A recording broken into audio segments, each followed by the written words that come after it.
Yes, hi. Good afternoon to you guys. Hello, everyone. Hello, everybody out there. Yes, a very good afternoon to each and every one of you, all my avid listeners, viewers, all over the world. Yes, I can spot Dr. Jamu on the live show at the moment. Yes, hi, Dr. Jamu. How are you today? Yeah, I hope you're cool. Yeah, Rita Morgan as well. I can spot you. Good afternoon to you guys.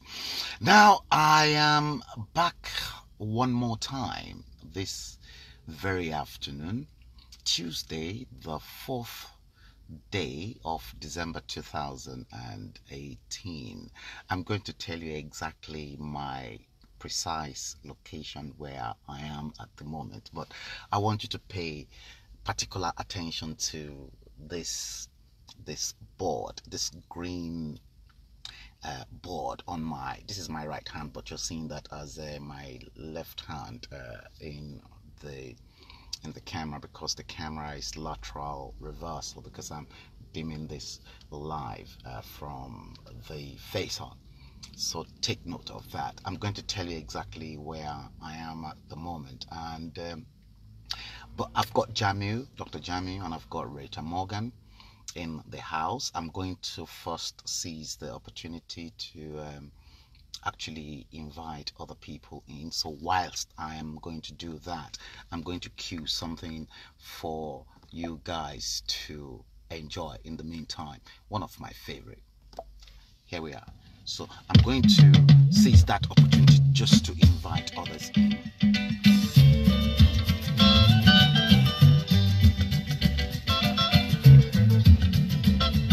I'll tell you, I can't see anybody right now, so but when I'm through, I'll let each and every one of you know, and I'll acknowledge everyone, and then I'll give you the topic of my discourse.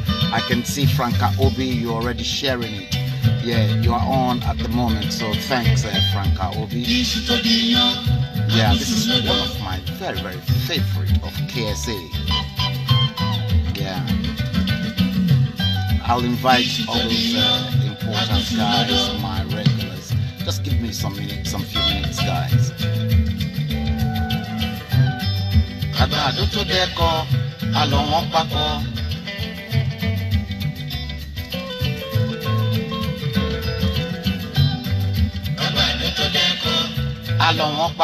Oh yes.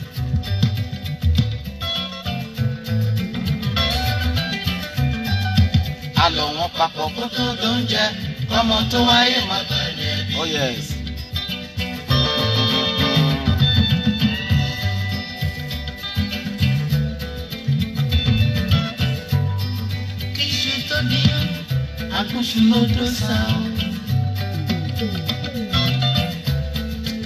Yes, I'm trying to send out those invites to everyone. Yeah, Alistair. Dr. Jamu is already in. I've sent you another invite. I only do talking to JJ. Yes. Yeah, Pastor Ade Okurende in Sacramento. Yes.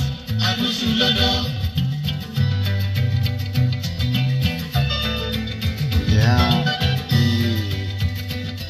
Rabiu Mohammed Bature.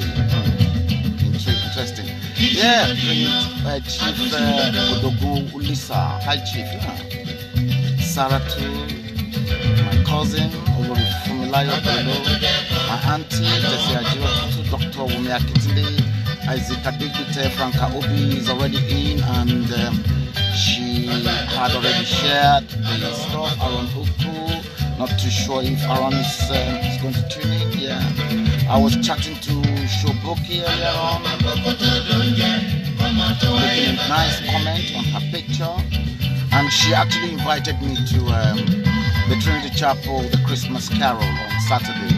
I'm still about to reply to that, but I hope to make it anyway. Shoboki. Chief Elejoka, Chief Umiala, I'm not too sure where that one is at the moment, because he's Ajala Travel Fulak Kitinde. Yeah, ẹni ọlọ́run dá kò ṣe farawé pásítọ̀ adéọjọ́ nínú ayọ̀ náà bánjọ táyọ̀ bàbá ọ̀run my friend tóyìn astro díà jẹlẹ́ńkẹ́ tẹ́jú lẹ́kọ̀ọ́ yeah let's get everyone in. Bàbá ló rọ́pò sí oh yes pam pam pam. The Canem Robertson. The Buhari Deans, Samson Molade, yes. Kasima Fegwa in Abuja. Vincent Olusegun, Dominic Arieta. Yeah, my friend. Thomas Labode, Bode Sanusi. Tunde Alabi from Ben TV. Yeah, that's another Buhari Dean. Sound image, Philip Padebuena. Thank you, Mr. Jenkins, still morning. The guards, the mines, engineer Diwali at the night. Yes. Yeah. Prince David Cheswan Diwali. My good friend, sitting at the Kaladi Boyes. Chairman Oluseyi Ojo. Yep. Samudeli Ayo Bujimuye from AAC AY.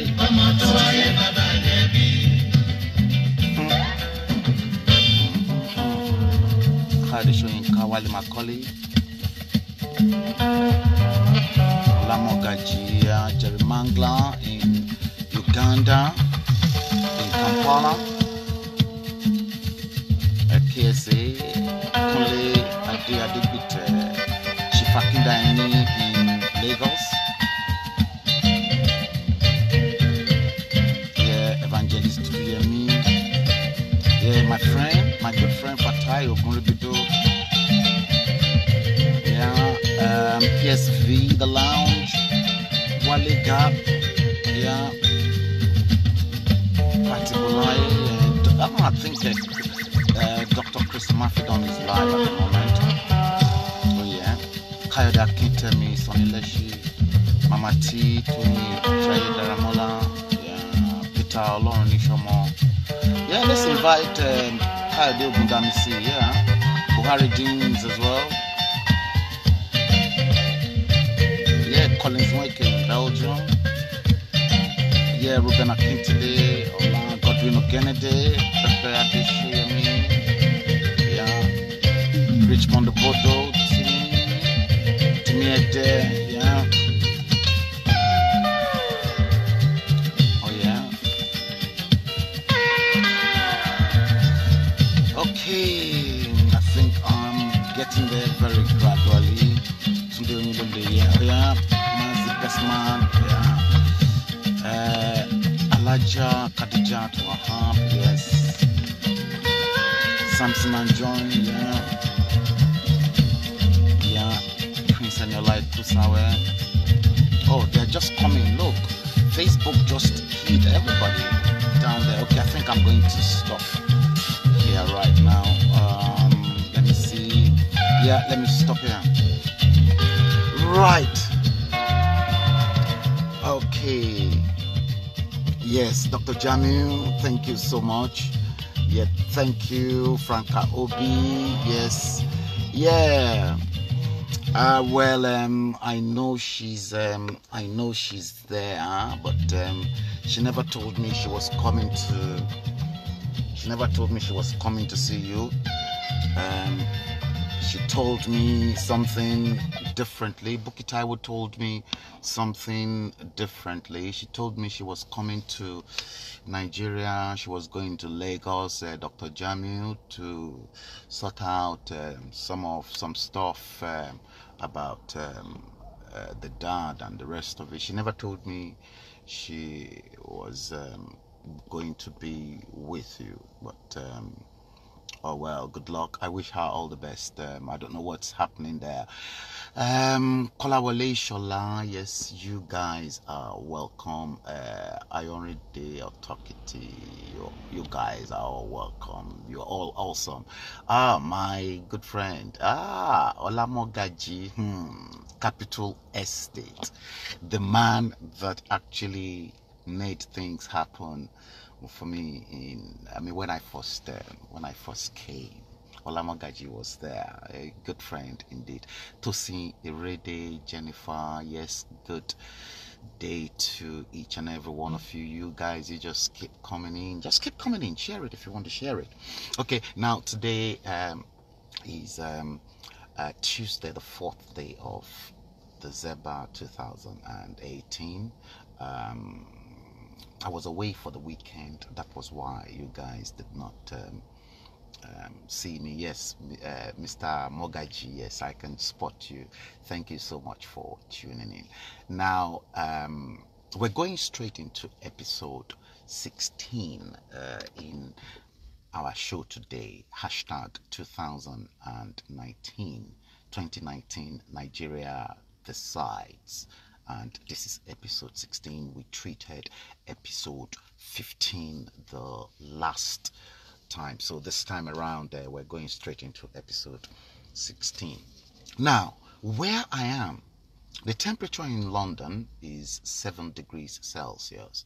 During the course of my work, I actually stick myself on break here, and I'm actually somewhere that is extremely important to Nigerians. You see, just behind me, about 1 second away, is Abuja House. Just 1 second. I'm literally behind, right on Camden Hill in Kensington. So just behind me is the official residence of the Nigerian High Commissioner to the United Kingdom. So I'm actually stationed on Camden Hill in Kensington, and the temperature exactly where I am at the moment is 7 degrees Celsius. The temperature is in a single digit. So, guys, in the last episode, a lot of people did complain that they were extremely fed up with the issue of this Muhammadu Buhari cloning or no, not cloning. Kingsley Agberiba, you are welcome to the show, my brother. And that we should put the issue of the cloning to rest. No, we're not going to put it to rest. We're still going to carry on. Saratu Ahmed, you are welcome to the show. It's still not going to go away. But you see, let me first of all round you through some hot stuff, hot news that is really making waves in Nigeria, and perhaps we can just quickly dissect that before we go into the nitty-gritty of what we really have to discuss. I've just told people behind me, this place is extremely important because I'm on Camden Hill in Kensington, West 8, west of London, and just behind me, which is just about 1 second away, you can see it, is Abuja House, the official residence of the Nigeria High Commissioner to the courts of St. James's. That is the Nigerian High Commissioner to the United Kingdom. So that, look, it's just 1 second of walking distance. You just pam, 1, 2, you are inside Abuja House in Kensington. Let's quickly run through some stuff, some hot news that's really making waves in Nigeria. And obviously, we probably have to touch on them just very quickly. Now, guard, the first one I'm going to elaborate on is that there's a guard. This guard, right? Guard and 3 others kidnap a businessman.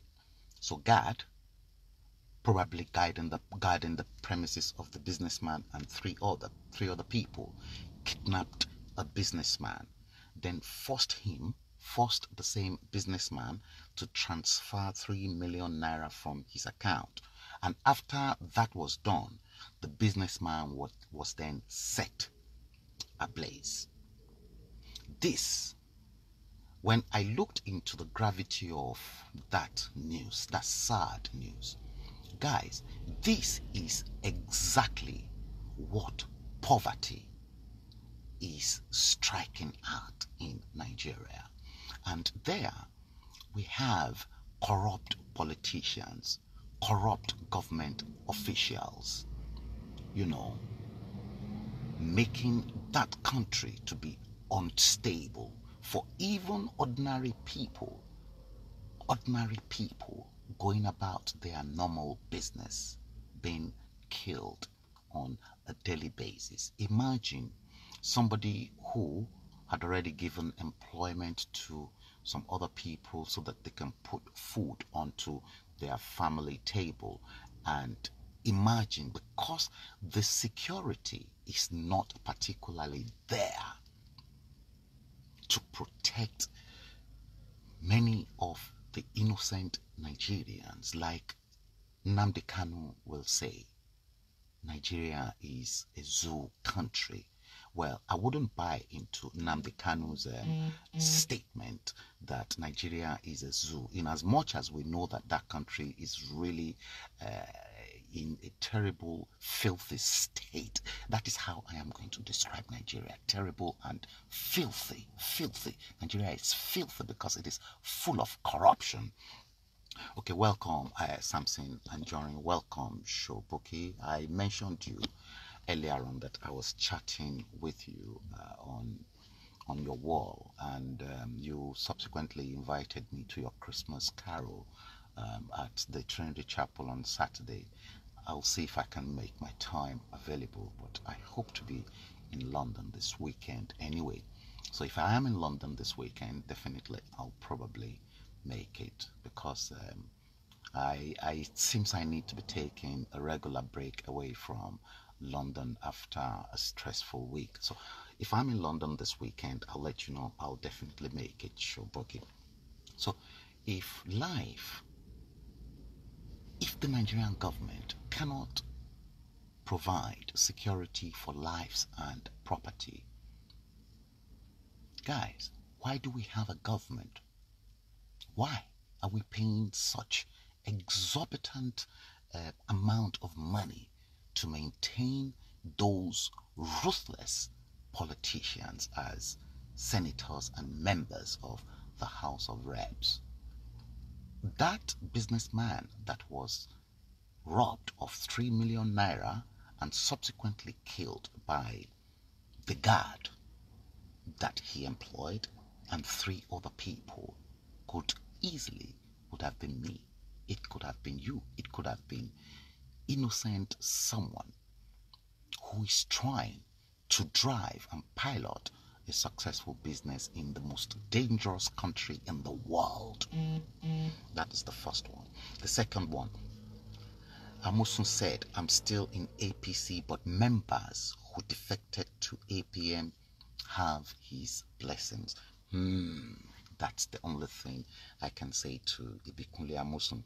Now, the third one, Adamawa governors, the governor of Adamawa State gave his verdict and then said nobody can defeat Buhari in 2019, even in Adamawa State, Atiku Abubakar's home state. So now he's promising that Buhari will win in Adamawa State. Let's keep our fingers crossed. But somebody came up and then said more traditional rulers should be given more powers, and that those powers should be deposed. That is, they should be given power, but then those powers should be taken away from them. So in other words, what that person is trying to say is that traditional rulers should back away from the politics of the country, political activities. I think he was actually, I think Yari, Governor Yari, was trying to actually insinuate and then advise the government to do so because just recently, most of you will know that the Emir of Kano, Sanusi Lamido Sanusi, has been outspoken, and he's been, I mean, I watched his recent speech when he actually condemned the fraud and all those money that's been siphoned. I like him. I like the former CBN governor. I personally met with him when he was awarded the Banker of the Year here in England. I was at that ceremony, and I think that ceremony brought in people like Aliko Dangote, Kola Abiola, the Minister of Foreign Affairs, and yeah, I was at the two events organized for the CBN governor at the time, Sanusi Lamido Sanusi, when he was given that prestigious award as the Banker of the Year here in England. And it was a spectacular occasion. I know from day one, when I met him officially that time, and I remember when I came to Nigeria, our HOC at the time, Alhaji Ahmed Umar, that is our head of chancery at the Nigeria High Commission in London, actually linked me up with him to go see him at the CBN. I did, but I think he was busy, and I had a very tight schedule as well. Otherwise, the former CBN governor, now the Emir of Kano, is a fantastic guy, and I do like him. And if not for the fact that Sanusi Lamido Sanusi had already taken that royal step, to be honest with you, I would have thought that people like Sanusi Lamido Sanusi should be given the opportunity to actually run Nigeria for 4 years, and let's see how that country will vibrate, will the level at which that country will be vibrating. So that's that one. This one, Defense Minister directs Buratai to remain in Northeast until security improves. The Minister of Defense, Mr. Digbite, you are welcome. The Minister of Defense now directing the COAS, the Chief of Army Staff, to remain in the Northeast until security improves. Why are we having, or are we receiving this statement from the Defense Minister? How come a couple of weeks or months to the general election, he's now making such hopeless statement? So I thought the Buhari government said to Nigerians that they had already defeated Boko Haram, and that they are doing their best, and that Boko Haram is already history. But in actual fact, Boko Haram is winning the war on terror in the Northeast. So, but the question we ought to ask Muhammadu Buhari, if he's genuinely the Muhammadu Buhari that we all know and we voted for, I'll still continue to emphasize on that. Where was the $1 million that was budgeted by him to fight the Boko Haram terrorists? Where were all the equipments that they said they bought? Where are the drones they said they bought? We ought to ask them, because Nigerians, we tend to forget something. See, we are quick at forgetting things because Nigerians don't keep record of all the things that is really happening. And that's why those ruthless and hopeless politicians are able to mesmerize and then destroy each and everybody's brains in that country. That's exactly what they are doing. They know you people will forget things, and that's basically what they do. They're playing on your intelligence. Politicians are playing on the intelligence of many Nigerians. You see, it's hard, I repeat it, it is hard for somebody like me, because I'm a custodian of information. So it is hard for them to actually play on my own personal intelligence. It is very hard. Dr. Wumiaki, today you're welcome. My big brother, that's my big brother in the States. Ajia Labake Oluyadi, yes, you're welcome to the show. Dr. Dakpo Filani, you're welcome. Alaji Aremu Oshuolale Alakufo, you're equally welcome to the show. I salute all of you guys. Now, listen to this. This one came from Lai Mohammed. You know Mr. Lai, your Minister of Information. So Lai Mohammed says, he said he made this statement in Turkey recently, and he said Nigeria is compiling list of festivals nationwide to boost tourism. How come this hopeless guy called Lai Mohammed continue to deceive Nigerians and the rest of the world? I want to pick on that. He's just compiling list of festivals nationwide to boost tourism in Nigeria. That man is, I think his head needed to be checked up by a psychiatrist, because I don't really think that man is straight up in the head, or his brain is functioning properly. I think he needs psychiatric's help, to be honest with you. How on earth can you boost tourism in your country, in Nigeria, when, as a matter of fact, the lives of ordinary Nigerians in Nigeria is not even secure?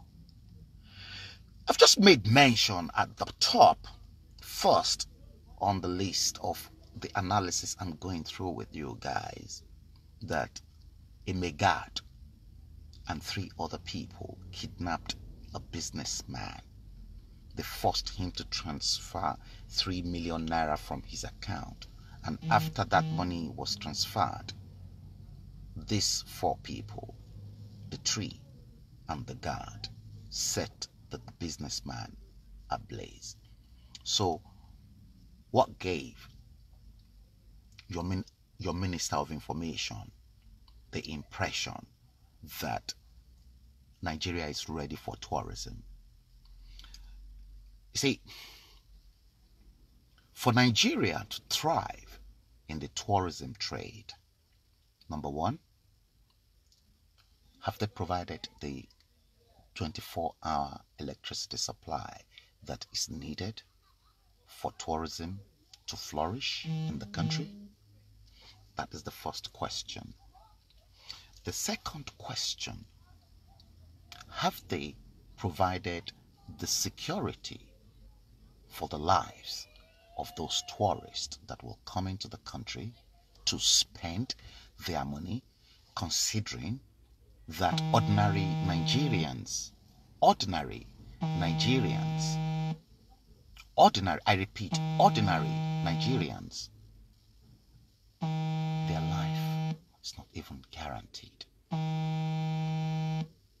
So, if they cannot provide constant electricity to pilot that tourism trade, and the lives of ordinary Nigerians are not guaranteed, how will they guarantee the lives of those people who want to come into the country to spend their own money. That man is a liar. They're compiling the list of festivals nationwide. So, as the Minister of Information and Culture, what has he been doing since he was appointed that minister? So now, you see, I don't even have to go through any compilation to begin to name places and everything that can attract tourists. There is Oshun Shogbo Festival in there, a United Nations World Site Heritage. There is the Doba Festival in the north. There is the Argongo Fishing Festival also in the north. There is the hot and the cold spring, where hot water and cold water meets in Ekiti State. These are world-class attraction. And then if you look at all the soft sandy beaches we have stretched hundreds of miles, what are they doing? You see, in one of the articles that I've written in the past, I was trying to advise the government of Nigeria at the time, when Obasanjo came back as an elected president, to move the country's economy away from oil dependent to a tourist dependent, because everything is there, but they have to guarantee safety for lives and property. You see, if Nigeria probably look into that issue of tourism very, very carefully, the vast amount of money and resources that tourism will bring the country, oil will be nothing. Listen, I drive extensively around London, and if I tell you exactly what I see on a daily basis with most of the Caribbean islands advertising their country in strategic locations all over London. Strategic locations all over London. See, there was a time, and that advert was constant. If you go into the Piccadilly underpass, right, if you're coming from the West End and you're going towards Harrods, before you enter that underpass in Hyde Park, you will see on a billboard, big billboard, staring at you in the face, Trinidad and Tobago, St. Lucia, holiday, holiday, holiday. Now the reasons why white people will go to those destinations in the world, the Caribbean, even Jamaica, is because these were hot holiday destinations and people's lives are guaranteed. Nothing will happen to them. Not that those countries, they haven't got their own bad side as well. You see, the Nigerian government should have made a lot of money from holiday, had it been the packaging. And if holiday is, I tell you, if tourism is boosted, if they can afford, if they can provide that constant electricity, security for lives, security for properties in that country, if those three things are guaranteed, I tell you, tourism will provide so much money, and it will provide employment for so many people in that country. Because out of those that will benefit from that tourism, I'll tell you, The building industry will benefit because there will be need to build more hotels and holiday apartments.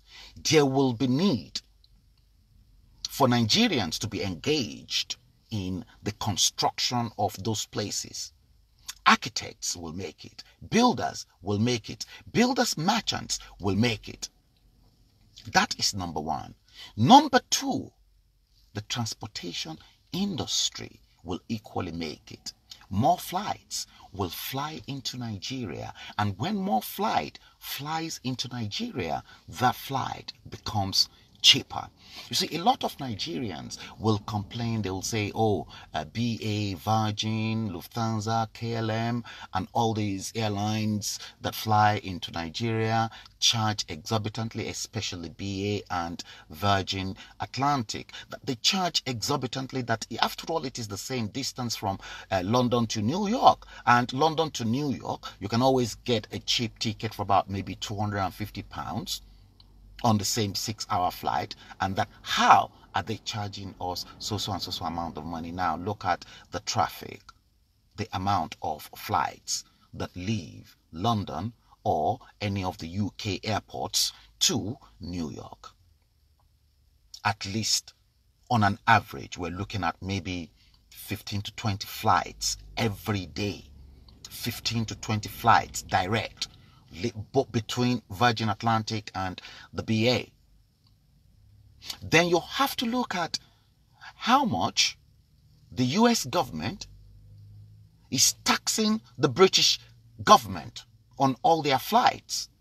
And we have to look at how much the British government is equally taxing the American airlines. All the flights from the US landing here too.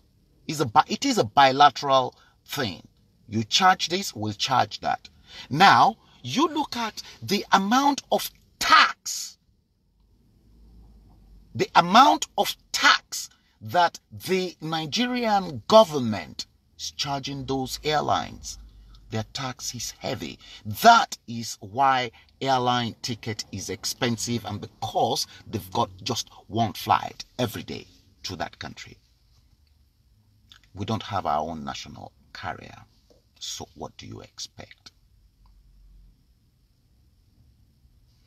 The airline industry will benefit if tourism is encouraged and if tourism is allowed to flourish.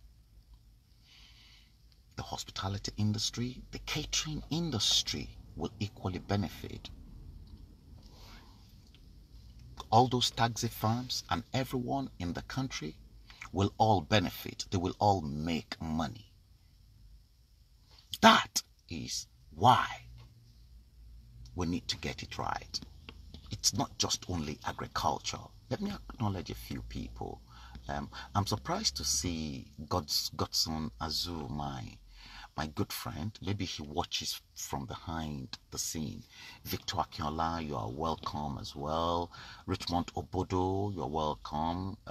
Mr. Dotun Adegbolu, you are welcome. Chifumi Elejoka is equally welcome. All of you guys, I cherish you guys and I applaud you. Alaji Ade Disu says so sad. Alaji Aremu Sholade Alakufo said Nigeria is not ready. They're all total bollocks.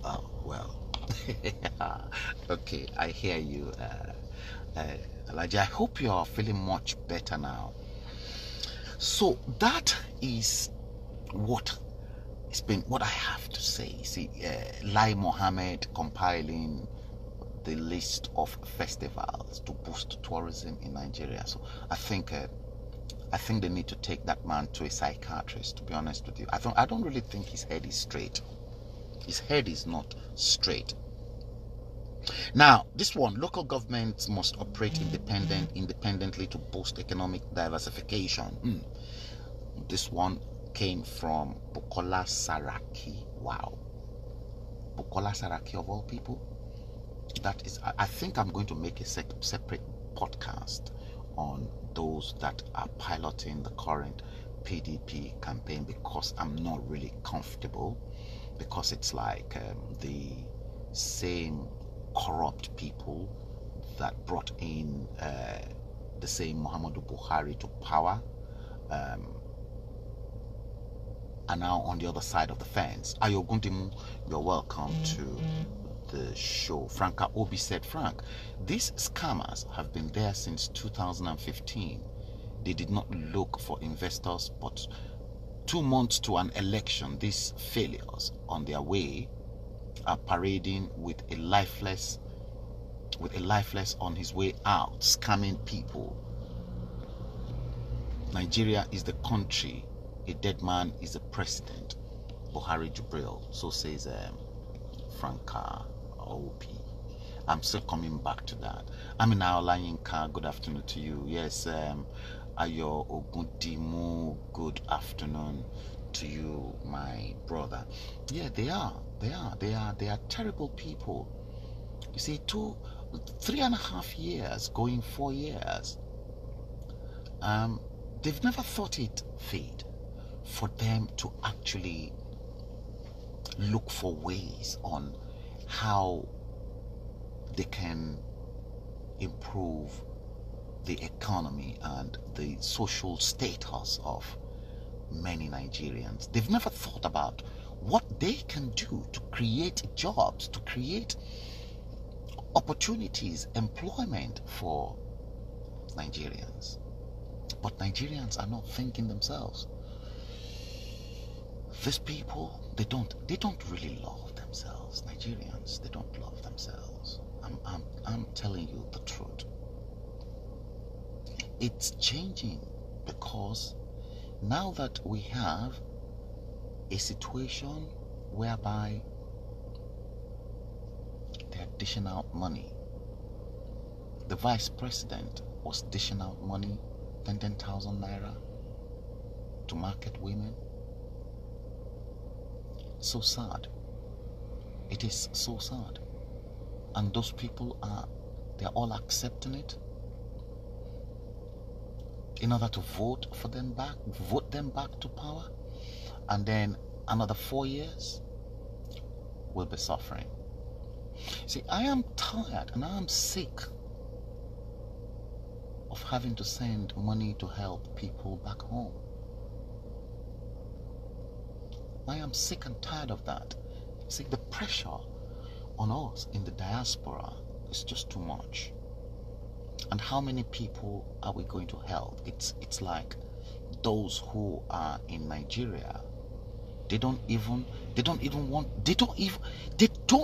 care whether we leave or we don't.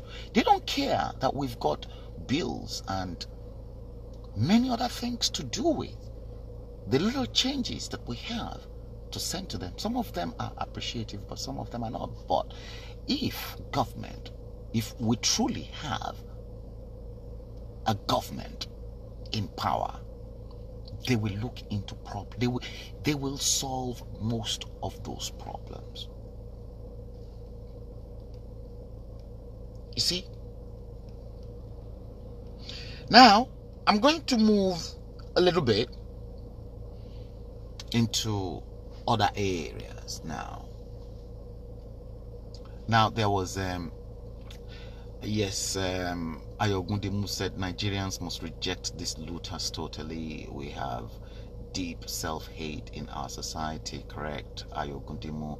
Amina Olayinka said Nigerians are just waking up to the reality of having an impostor in Asorok. I think there's a lot coming out because even because you've just made mention of that, Amina Olayinka. I want to show you exactly I want to show you guys exactly what came into my possession, and this was from the Washington Post. As you can see, this is from the Washington Post, okay? And it says the Washington Post are even making a mockery of our own President Muhammadu Buhari. Then they said, sounds like something a clone would say. It's the real me. Nigerian president denies he died and was replaced by a clone. So US media, Washington Post, made a mockery of Buhari saying that. See, Nigeria is now a laughing stock from the rest of the world. Nigeria, that should have been in the Committee of Nations, that will shake this world. Just ordinary Ghana, our neighbor, they're even making a mockery of us. You won't believe it. Now, I really got sick with something that happened recently, and I got this as well. I got this picture, and somebody actually sent that picture to me of Buhari, and that person actually made mention of the hand that was very smooth, and then the face. You can see the hand really smooth, but the question is, was that the real hand of the Muhammadu Buhari that we said? And then that person said, you see why his fingerprint could not open the door? They said even your fingerprint changes. So from a hand that was what have they done to that hand is the question. Now I'm going to go into something that was really terrible that came into my possession. I'm just swiping back to see the comments you guys are making. I'll play you this tape, and then I think I'll analyze the tape. Listen to this.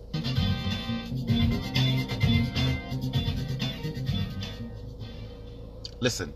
Your sisters are involved in this business. Your sisters are involved in this business. It's not true. I cannot be a fraudster. It's not true. No, I cannot accept this allegation. It's not true. Members of the public that my shield is fraud. It is fraud. My letter is fraud. It is fraud. And this is not fraud. Chicago has given right to pick a property belonging to because it's not true. Chicago has been buying federal government property, and he has been doing it. And you all know that all the directors involved will collect right before bidding will be out. Chicago knows the process. Listen very carefully. The entry villa is not just by fraud, but Mariatu, the first lady's sister, she's involved. I cannot be allowed to be put to shame to the whole world. I cannot be allowed to be put to shame to the whole world. I want you to watch that very well. Now, you see that I'm coming, guys. I'm going to take Dr. Akitide's comment. Now, Dr. Akintide in the United States said, and I quote, "I thank God for the genius and the ingenuity of Americans like Mark Zuckerberg and Steve Jobs, an offspring of a Syrian refugee, that make podcasts like yours possible. You're doing a lot of good for public education, just like most radio and television channels around the world. That's why I regularly watch your podcast. As your big brother, I want your credibility as a podcaster to get better and better, because you're doing a marvelous job and making a contribution. But I would want your sounding a lot less than Nnamdi Kanu. Yes, I would be happier if you study and emulate some of the big names in line of interest and business, like Raquel Mado of MSNBS, Chris Cuomo of CNN, Lawrence O'Funnell of MSNBS, Mika Striczynski, and Joe Scarborough, to mention a few. Thanks very much, Egmont. That's my big brother, Dr. Akintide, making that comment. Yeah, I think to buttress what Dr. Akintide is saying, yes, we all have our mentor. And I think I've got two mentors in the UK, two of them. If I'm talking about the print media, I'm looking at somebody that I really want to emulate very well, and I really emulate him, Rupert Murdoch. I was glad I met with Rupert Murdoch at Wapping those days during the period I was going through the rudiments of being trained as a publisher. We met him at his press, at his printing firm at the time in Wapping. And when I'm online or talking to you on above the line medium in electronic form, my mentor happens to be one of the finest in broadcasting in the UK, a guy called Brian Walden. Yeah, because with the way Brian Walden grills politicians emulates me so much, and I'm always mesmerized by the way he conducts. When he was at his peak at the time, I remember very, very well in one of Brian Walden's interview when he interviewed the great late Mrs. Margaret Thatcher. It was such a provocative interview on the BBC that Mrs. Thatcher, Mrs. Thatcher did not know exactly when she said it online that Brian Walden was crazy. Yes, I love such proof. And I think I demonstrated that as well, that skills, when I was with Ibrahim Babangida, and because I've always emulated these people, so that really gave me the urge to actually break through a lot of things. So thank you very much for that comment, Dr. Akim today. I really value you. Alex King, you're welcome to the show. Otosa Tony, you're welcome to the show. Now, that clip that I played for you before I took Dr. Akim today's comment, let me play that clip for you guys one more time.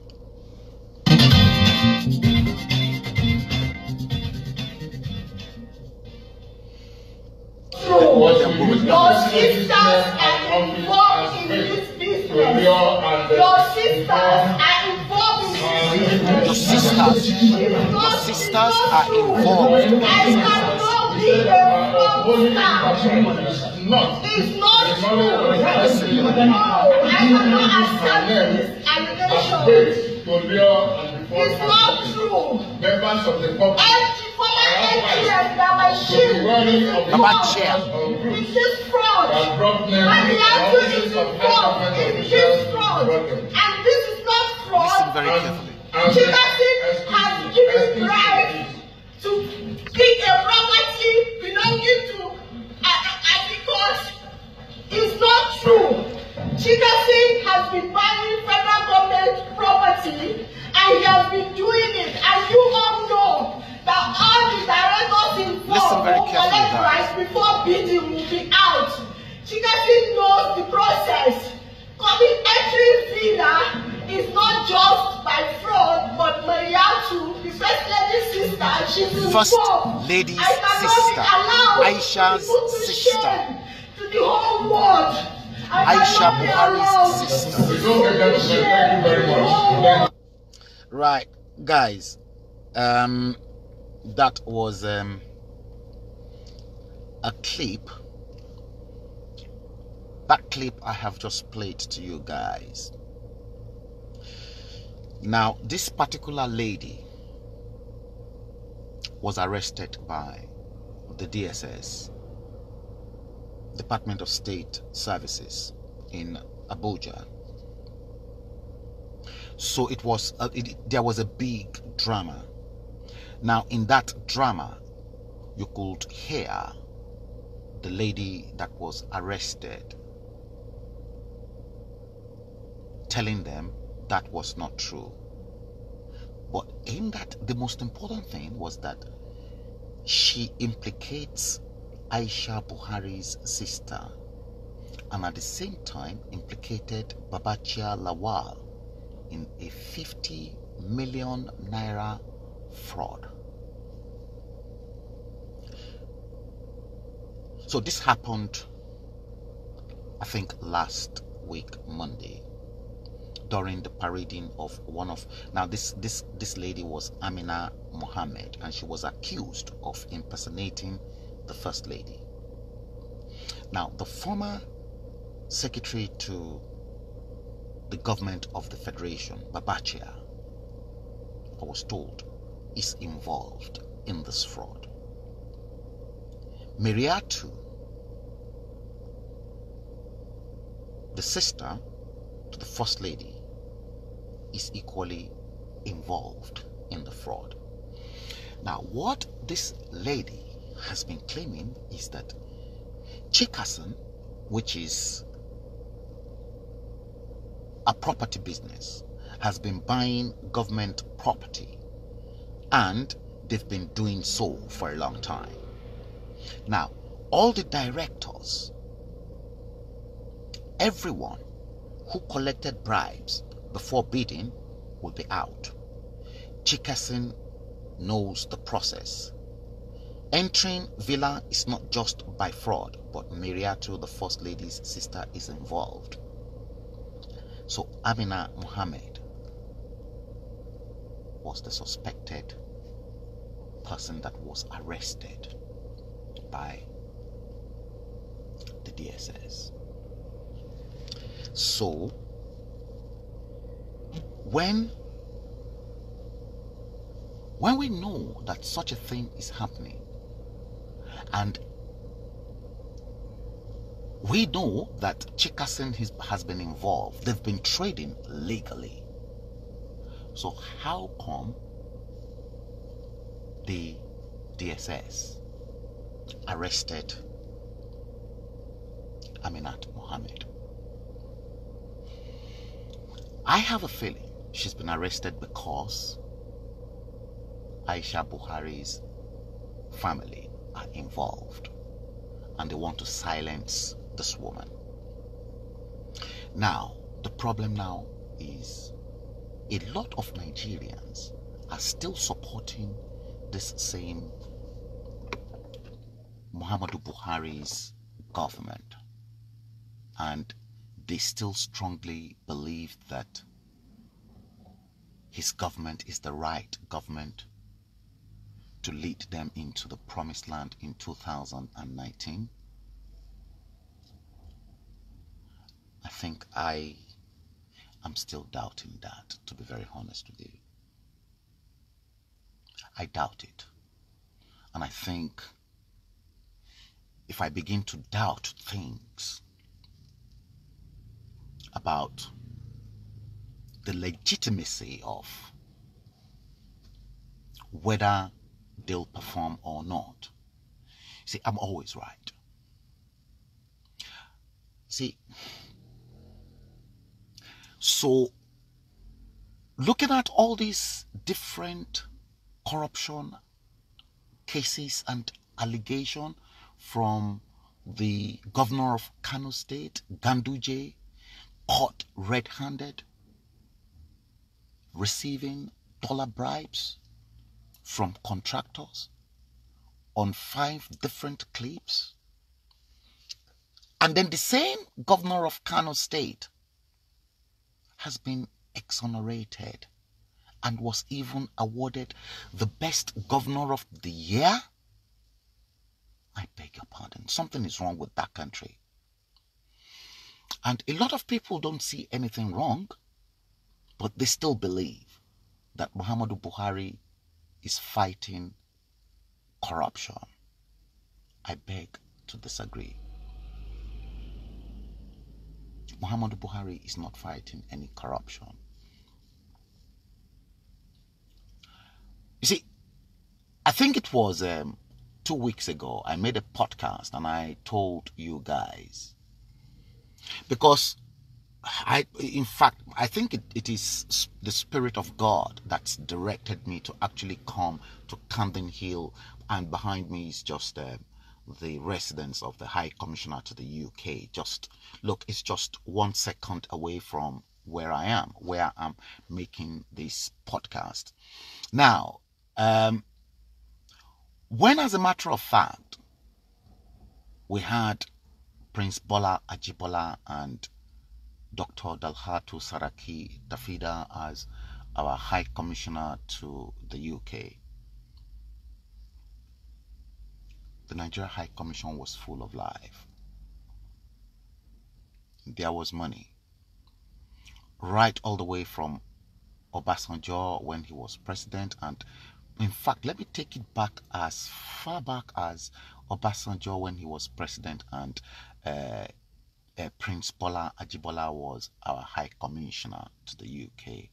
I think that was when the reformed process at the High Commission started, because I was at the forefront of the struggle. Myself, Femi Okutubo, and Mike Abiola, we were at the forefront of the struggle here in the UK. I know for a fact that Obasanjo pumped money into our missions abroad. And part of that mission, part of his reasons for pumping money into our mission was basically to enhance trade and bilateral relations between Nigeria and the rest of the world. And it was during the same Obasanjo's period that we fought through tooth and nail for Virgin Atlantic to begin their flight to Nigeria. I was at the forefront of that struggle, and Obasanjo did listen, and everything was okay. So there was money readily for Nigerian missions abroad to work on trade and bilateral relations. Now, Umaru Yaradua came. Umaru Yaradua developed even more on that. Umaru Yaradua had, in his own manifesto at the time, the Vision 2020. And I remember vividly that Dr. Mark Abani was working on the Umaru Yaradua's Vision 2020 with Dr. Dalhatu Tafida when Tafida became our High Commissioner after Prince Bola Ajibola. So Umaru Yaradua equally pumped money into most of our missions to improve trade and bilateral relations. Everything was okay. Businesses, many foreign investors really wanted to go into Nigeria, to the extent that Umaru Yaradua gave a presidential order to the Nigerian diplomatic posts abroad that the Nigerian mission should facilitate within hours,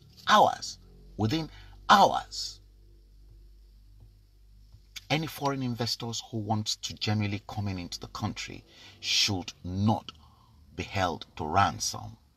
It was fine. Goodluck Ebele Jonathan came, carried on from where Umaru Yaradua left off. Everything was okay. There was no need to sack local staffs employed by our mission. And 2 weeks ago, I was at the mission for the very first time in a long time. I think I've not really stepped into that mission in 6-7 years. But stepping into that mission last 2 weeks gave me goose pimples, guys. I was told, I still met many of the old faces that I know. Yeah, at the reception, I was ushered in through the main banqueting hall I pressed the buzzer, the door that was not normally open for many Nigerians but VIP. So I pressed and I was let into the mission, and I still saw some of the old faces. But then the news I was confronted with was that there was a presidential order from the villa giving instructions to them at the mission that all their local staff should be sacked. So they've sacked them. So what they intend to do now is to give them a 0-hour contract. And anybody who is interested in that 0-hour contract can then reapply. The order came from the villa. You see, and Nigerians are not seeing that. But here, we've got situations whereby there is huge, massive corruption within the Buhari-led government in Nigeria, and Nigerians are not seeing that. And the fact that staffs at the mission at number 9 Northumberland Avenue has been serving the government truthfully for many years were just axed just like that, sacked just like that, because of an incompetent president at Asarok, at the presidential villa. They've been sacked here at the mission. Everyone was sad. And you really and truly want me to support a government that has done nothing for Nigerians in 3.5 years? Let me tell you exactly what they can do. You see, if Muhammadu Buhari decide to build a big ring road around Nigeria and an inner ring road around that country, that could have been done within 1.5 years, 2 years. And that would have showcased his eligibility to power in 2019.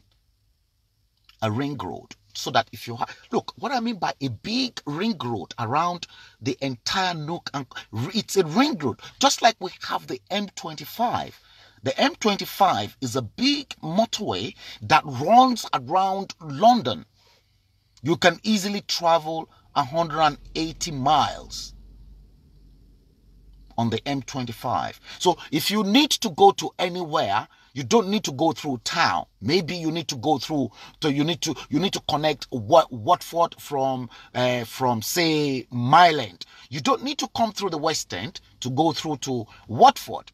No, you from Mile End you can just hit the A12 and the A12 straight onto the M11 straight onto the M25, and bam, you are in Watford. Big motorway. So that if a big motorway, a ring road is built, that can be done by Julius Berger or some of the top world-class road construction companies in the world. Ring road and an inner ring road. The ring road, that means you want to go to places like Port Harcourt in Rivers State. You don't have to go through Benin, Lagos Ibadan Express Road, Benin or a road, and then start heading south again. No, you can go just straight on the coastal area of Lagos, straight to Rivers State. The journey from Rivers State shouldn't take more than 3 hours if we've got that good road stretch. Buhari should have done that. Constructing that ring road around Nigeria and an inner ring road that when you are going, say, towards Abuja, you can easily connect one of the big ring road and then connect the inner ring road and then straight onto another trunk road to take you through Abeokuta, Akure, and maybe you want to go up to Kaduna or Kano or to Bauchi or Borno State or Taraba State.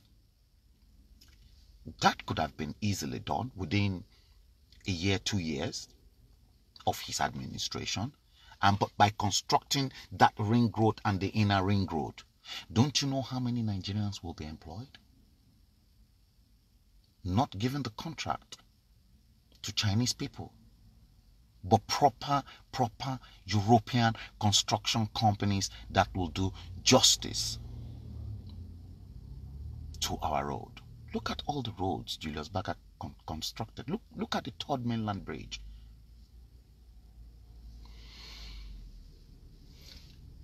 But what are we seeing? Corruption allegation upon corruption allegations, one after the other. And people expect me to follow their own path. No, I won't do that. God forbid, I won't do it. No, I won't. I won't do it. I'll take some of your comments now. I won't. Because any Nigerian, one of my friend,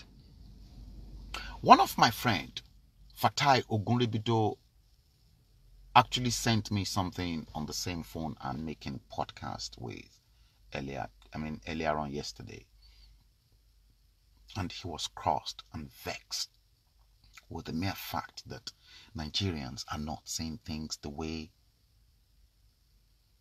reasonable people are seeing things. They're not. They are of the opinion that Muhammadu Buhari is fighting corruption. Muhammadu Buhari is not fighting any corruption. Go and look at what Aisha Buhari is worth. That's what you guys don't know. She's worth a lot of money. Aisha Buhari is even worse than Dame Patience Jonathan. Right now, I'm not comfortable. You see, the DSS manhandling Amina Mohammed, treating a woman like a trash bin. Nigeria is sick. Those officials at the DSS are sick. The EFCC, everyone at the EFCC are all sick people. They're all sick people. I am not going to stop, and I promise you I am not going to stop in my quest to make sure justice is done, that the common man in Nigeria is liberated for good. I know I'm a loner, I'm a lone ranger, I'm a fighter, and I'm the only one. Perhaps 2 or more of my type will be enough. Let me take some comments from people. I've read Dr. Akintode's comment. Otasa Tony, yes, you're welcome, my dear brother. Ayogundibu said, we have one long line of corrupt government officials in our governance from one government to the other. Definitely. And that started as far back as Gowon's period. I hate people that will say Babangida brought corruption to Nigeria. Babangida never did. Corruption started all the way from Gowon. Many of you probably did not know that Gowon said it one time to the whole world, that money was not Nigeria's problem, but how to spend it. Money. Gowon made the statement. Go and check it out.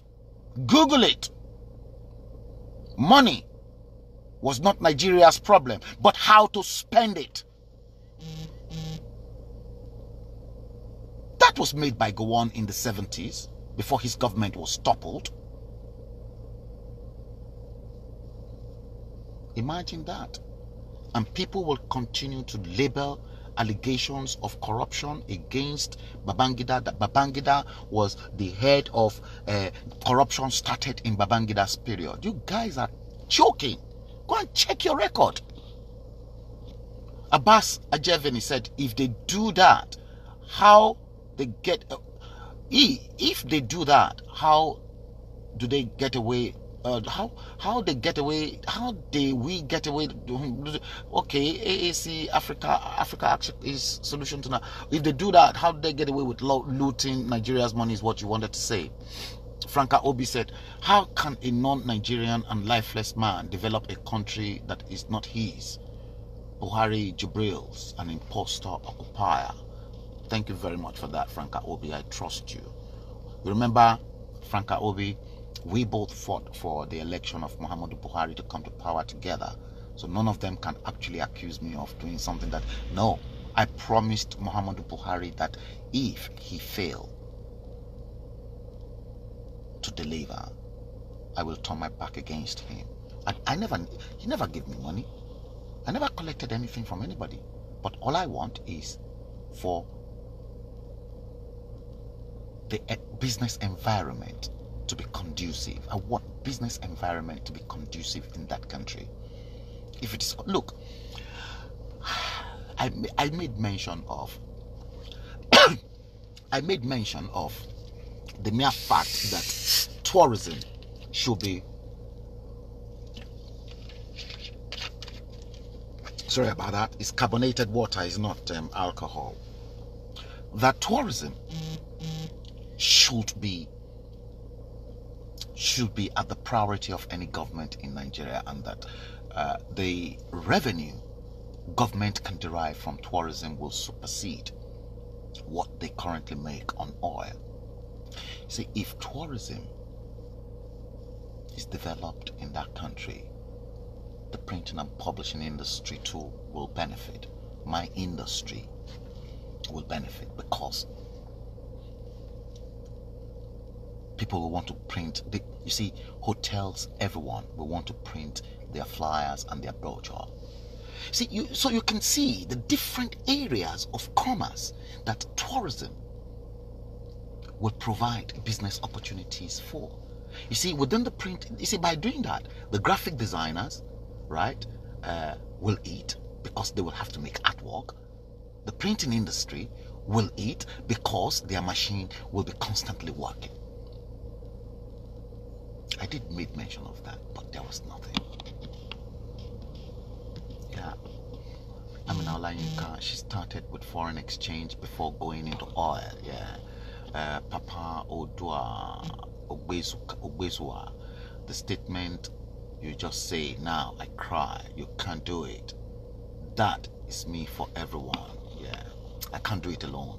Desmond Bangbe said, I strongly believe that Nigeria can be better off if we manage our resources judiciously. Abbas Ajevin said, they are analog brains. Nigerians still struggle to bring in PDP or APC. They used charm bondage on them. Indeed. Ayogundimu said, exactly. See, we are in... Nigeria is in a comatose. See, anybody... See, the case of Amina Mohammed, this wasn't the first time Amina Mohammed has been involved with her Chikasan property business, buying government properties and then reselling them. Everyone does, if the opportunity arises. But the fact of the matter is that they want to shut her up. They want to lock her up.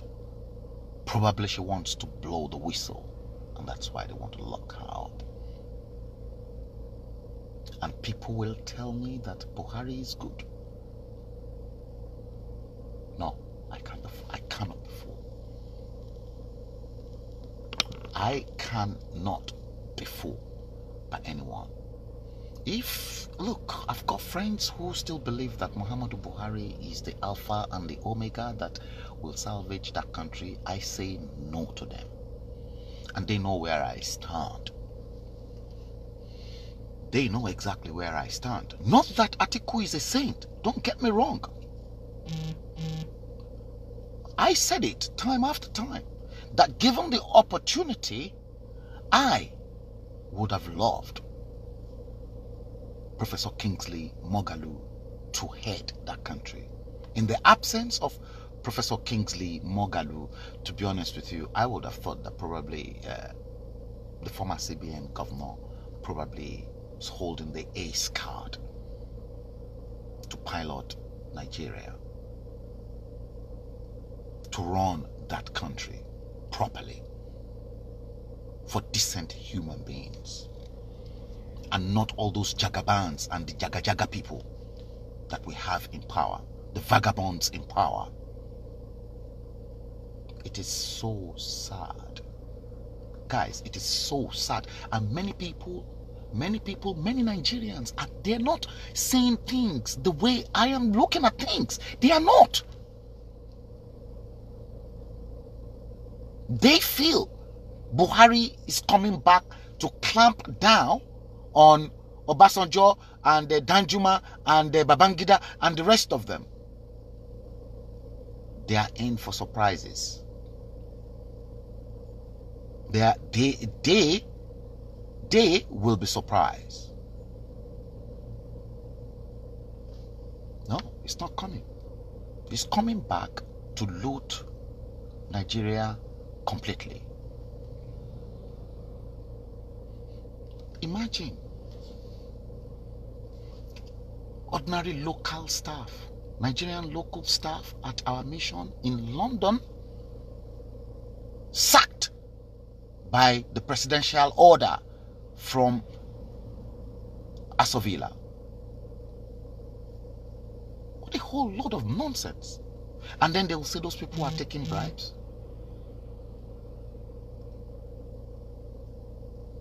God help Nigeria.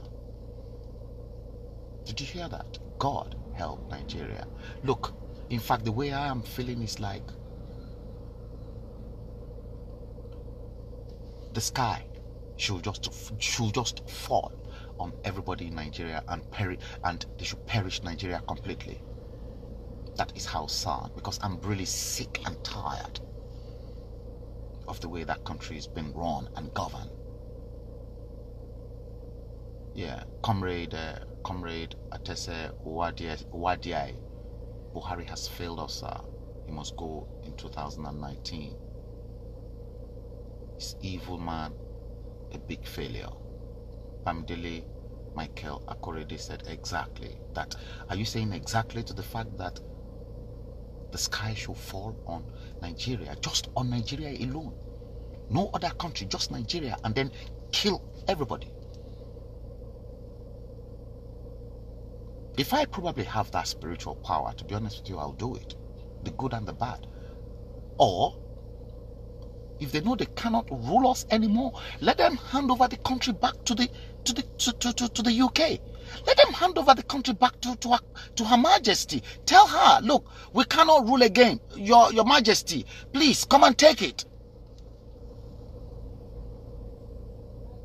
Kolawole Ishola Salako, you are welcome to the show. I'll be rounding up very, very soon. See, Nigeria is sick. Sick country. Very, very sick country. And in this one,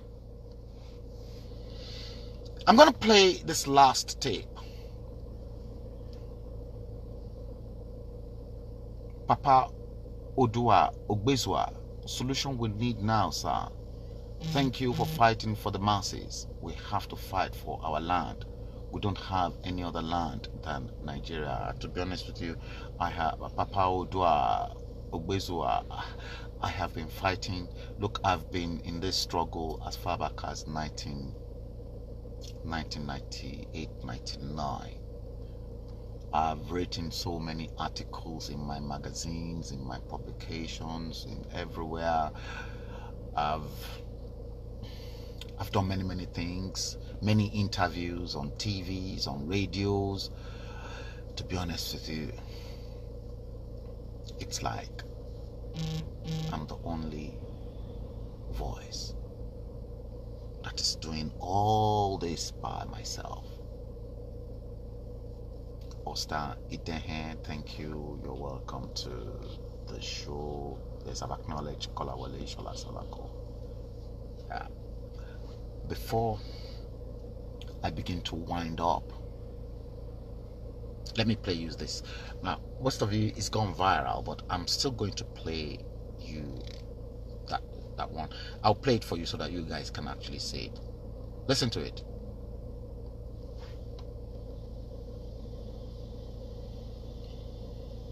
All through ages, prophets are God's voice of the conscience to nations. Like him or hate him, this is usually I don't flow with all these men of God, but I want you to listen to Pastor David Oyedepo in this clip.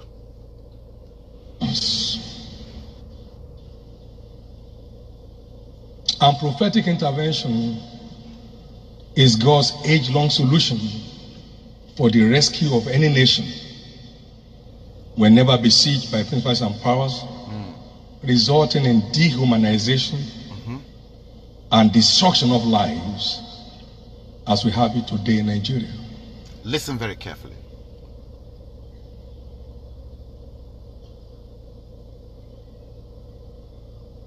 How can a nation with an army of intelligent citizens who are imparting the nations of the world with their knowledge be held spellbound by this country?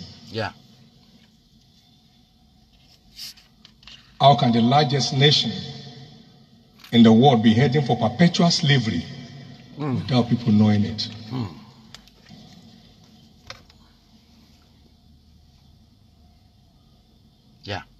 Listen. This disturbing information came from the Nation's newspaper of Tuesday, November 27, 2018. Written by one Olatunji Dare, exploded with authoritative assertions, he said, claiming, among others, that President Buhari had died in the UK in 2017 where he was undergoing medical treatment. Listen very carefully. That the entrenched cabal in Aso Rock had procured a Buhari double in Sudan and pressed him into service as Nigeria's president. What? That representative of the Jubril family, that is the supposed impostor, having discovered the gigantic swindle, suddenly showed up in Abuja the other day and demanded to be compensated with a power-sharing arrangement at the federal level in perpetuity, plus 50% of Nigeria's oil revenues for 10 years in the first instance. Now, that was on the back page of the Nations of Tuesday, 27th of November. That, and I quote, failing these, they would tell their story to the whole world. It further stated that the Nigerian authorities have entered into frantic negotiations with Jubri's family to head off what is sure to be the world's dirtiest and worst kept secret, he said. Are you listening to that? This is Pastor David. And he concluded by saying that Britain is mediating its end. Did you hear that? So far, to my knowledge, no official statement has refuted this claim, which simply implies Nigeria may truly be up for sale. Nigeria may truly be up for sale. The question is, has Nigeria now suddenly become a population of fools? I believe it's time to come away from our slumber and salvage this nation from slavery. Did you hear that? If this evil tide is not dealt with quickly and decisively, Nigeria may be about to be recolonized the second time, and this time by another African country. Sudan. What a shame and what a misfortune that will be. God forbid.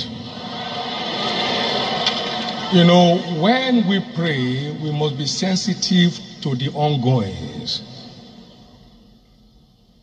If this is true, I wish it's not. But the word authoritative that the writer wrote was what caught my attention. If everything going on today, particularly this outburst from the Nation's newspaper of 27th November 2018, are mere speculation, then let our president address the Nation newspaper. Guys, who owns the Nation's newspaper? No other person but Bola Tinubu owns the Nation. Let's carry on. Nation right away to clear the air.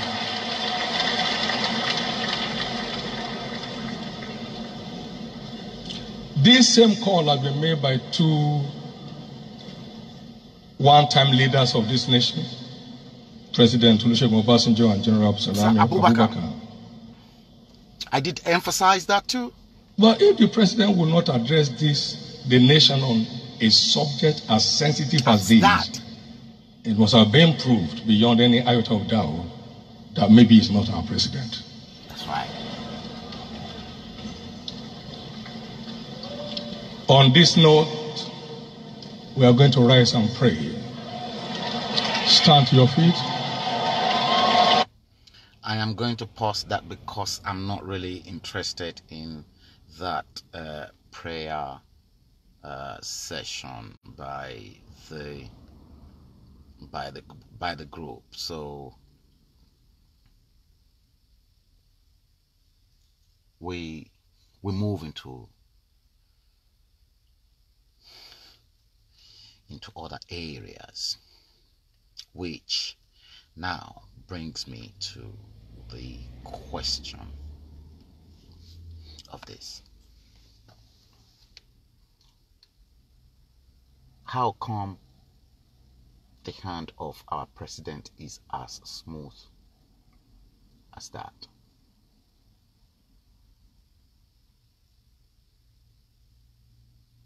How come?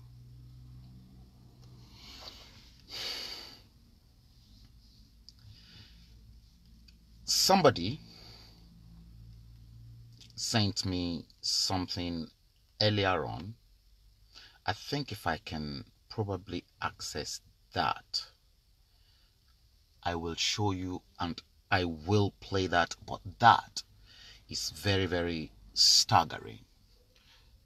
It's something that will give you guys a big shocker, and I'm going to play it for you. Well, now moving on to some other news, and stem cell research has been virtually banned in the US, but not here in India, and as a result, many global companies are carrying out state-of-the-art stem cell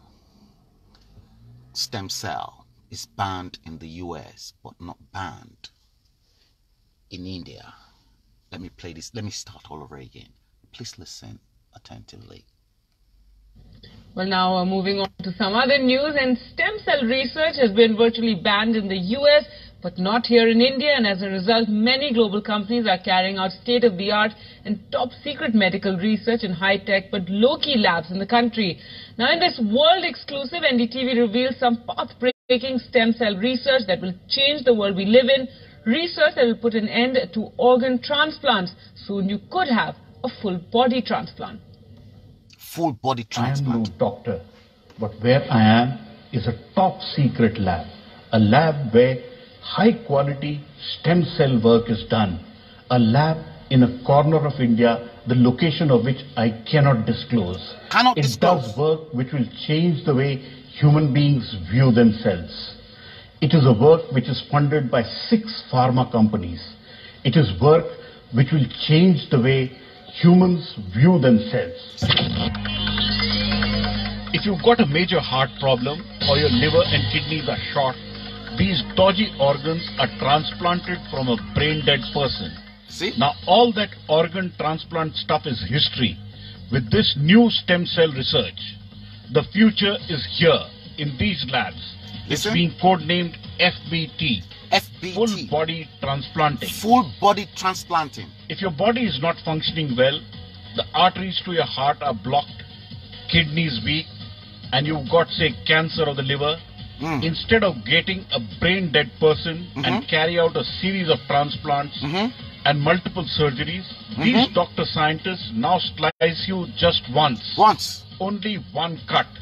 Right across your neck. Yeah. And across the neck of your brain dead full body donor, or FBD as they are called here. Then it's simple. They just take your head and place it on the donor's entire body. That's right. In effect, you now have a fully functional, healthy and totally new body. See? But with the same brain. With the same your brain. Own brain. The breakthrough is due to advanced and sophisticated stem cell techniques that for the first time allow us to fuse, that is, to join the bodies of two individuals.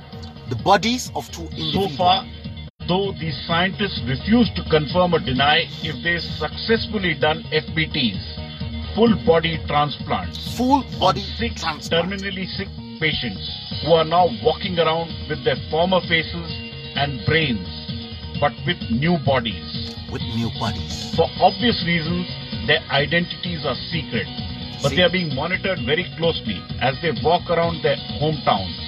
Their bodily functions and signals are tracked right here. If these six are successful, we could see hundreds of FBTs I've got somebody who wants me to invite them into the show. Okay, I'm going to do that. Let me do that. Okay, I've actually added you. You are actually calling because I think you want to contribute. So, but you try. Okay, you're coming again. All right, I will accept you this time. Yeah, I'm trying to learn the tricks of inviting someone in. Yeah, hello. Hello. Yeah, how are you? I'm fine, my good brother. I'm fine. Is this Best Ogubi? Exactly. That's been. I'm very, very happy with you. I'm very, very happy because I do a great job. Thank you so much. I do a great job, fantastic job, a blessing job. God sent you to deliver Nigeria. And I'm very, very happy, and God will lead you. God will protect you. More wisdom, knowledge, understanding. God will apply to you. He will restore your life, your family, and restore in Nigeria. And restore in Showori. AAC. That's what we want. We're youth, not just only for youth. We're for generation. Another generation have to take up from new Nigeria. We have forget the past administration, the past all the leaders we have. We all know that they are senseless. They don't have the capability. There's no wisdom, no knowledge. The one they have is the old blinding age. They used to teach us what to do. I'm very angry. I'm angry. I'm Nigerian. I'm not happy with Nigerian leaders, the way politicians do things. I'm so angry. With anger every day. If I remember Nigeria, I'm not giving myself good heart and breathe as in Nigeria. But we realize today, we see a Showore, we see you people doing a great job just for we. So appreciate you guys. So God will give you more strength. Any contribute we have also, we will do that. Thank you so much.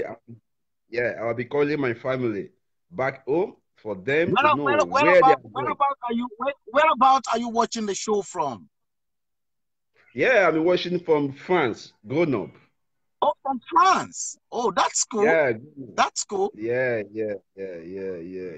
I'm watching from France because I have to tell my children about Nigeria. But I'm happy. You can see my kids here. So I'm hello. I can see them. I can see them. I can see your baby there. Yeah. That's cool. We We have to tell them a great Nigeria. Nigeria is not a dead country. Nigeria is a great country in the world. Yeah, Nigeria should have been a great country, and it should have been one of the countries that is dictating the direction at which the world, the new world order, should be aiming at. Exactly. Nigeria is a blessing country where God bless with everything we want. France don't have things, but Nigerians, what God bless Nigeria. No, my brothers, I know. I'm saying. You won't believe it that in the 60s and the 70s, you won't believe it that all the kings in Saudi Arabia, they used to come for treatment at the UCH in Ibadan. Are you serious? I want people to dislodge my quote. I'm telling you, they used to come for treatment at the UCH in Ibadan because the UCH was so powerful in medicine those days that it was a world-class center. Yeah. Can you see today now what we have? Today, what do we have? Yeah, because all the politicians, all those rogue politicians, started all the way from Gowon. They killed everything. That's why I'm saying don't blame just one person. The problem of Nigeria, they should ask them to account from Gowon to the last.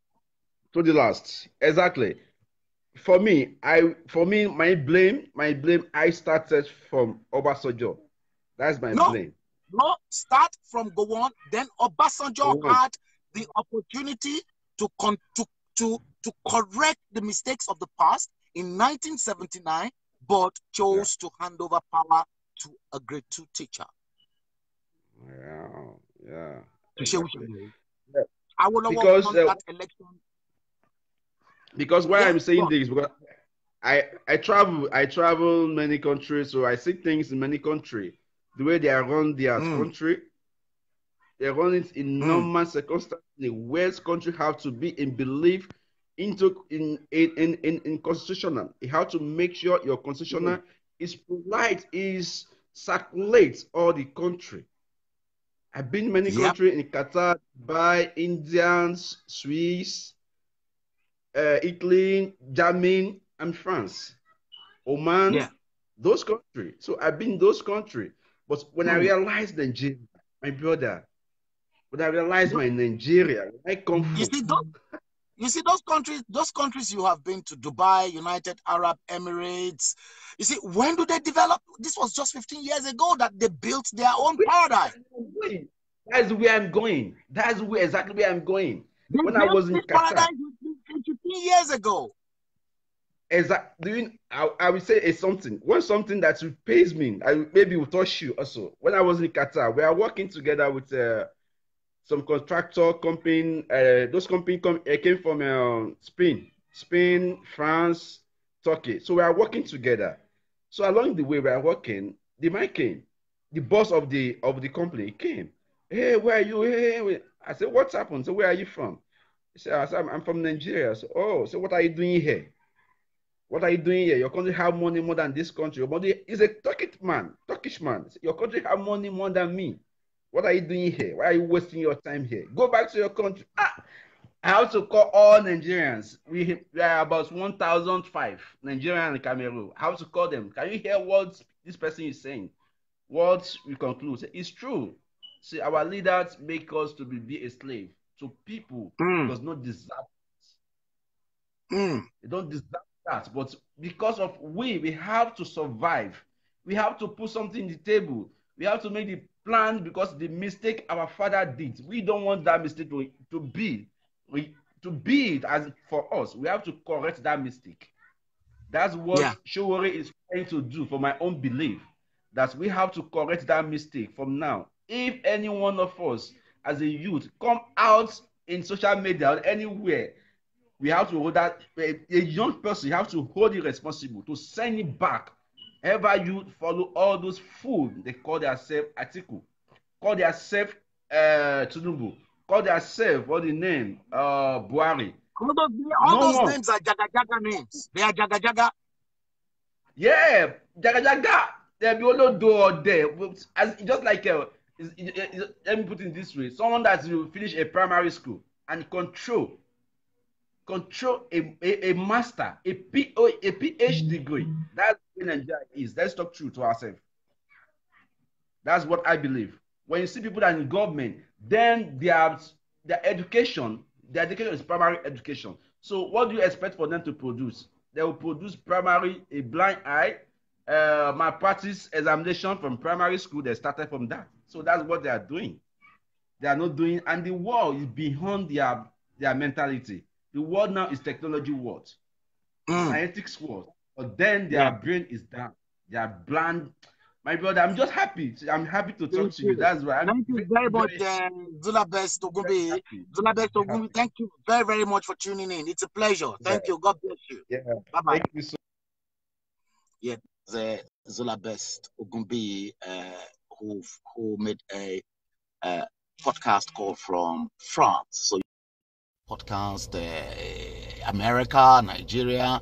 Let me just quickly take some comments and acknowledge a few other people. Solution we need now, sir. Thank you for fighting. I think I've taken that. Austin Idehe, yes. Having seen that for a very long time, that the British should come back to rule us in Nigeria if that is possible. Bamidele Michael Akorede said that. So Bamidele is in total agreement with me that the British should come back and rule us again, that Nigeria is no good for nothing, that they should hand over the country back to Her Majesty the Queen of England. But your politicians will not allow that, because the Queen will then take over everything, and then perhaps, yes, let the Queen take over all the oil blocks and everything, and let the Queen take over the entire resources in Nigeria, and let's see, that woman will do wonders, and Nigerians will be well taken care of. You will discover Nigeria will become a paradise quick. Ditivo.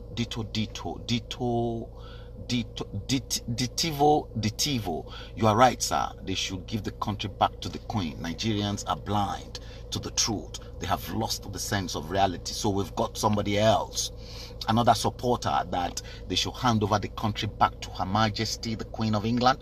Yes, I think I've done a podcast on that a few years ago, that our politicians are they are hopeless, that they should hand over the country back to the Queen. They should hands up and then say, Queen, please take it back. We can't run this country again. You created it. Ayogundimu said, we appreciate your great efforts. We are the coming generation. We, the coming generations, are following in your footsteps. We must join forces to continue the struggle. You have to. Papa Odua Ogbezua, don't give up. I send my contact for you on your way. FB Messenger. I will join you, sir. We can't give up. Fight till last. Yeah, Kenny Akiyama Egbet again. Bamdelia Michael Akorede. Fola today. You're welcome to the show. Desmond Aibambi. How do we work on getting diasporas to vote in 2019? I think I am going to pioneer that. Tejuelepo, you're welcome. Ayogundimu said, I saw it yesterday and I have to say it is a credible assertion. I think you are making points to that clip I was playing on body transplant, the major breakthrough in India that's been banned in the United States. Amina Olayinka said, Ashiri Titusi Ekbo. So say the Bamidele Michael Akorede. That's reason we are saying to our people to vote wisely by voting Showore Omoyele, so we can see the green light. Some of our people still blind eye. Yeah.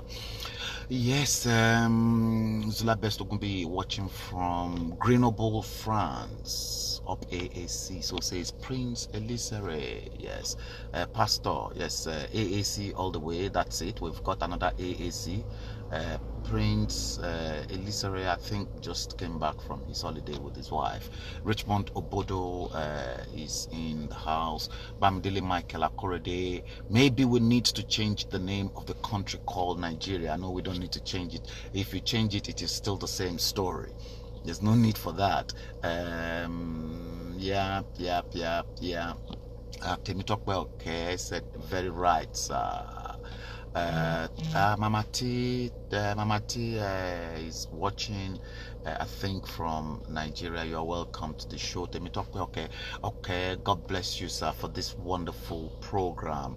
My cousin Akinwale Williams Adenike is watching as well from Nigeria. Nike, you're welcome to the show.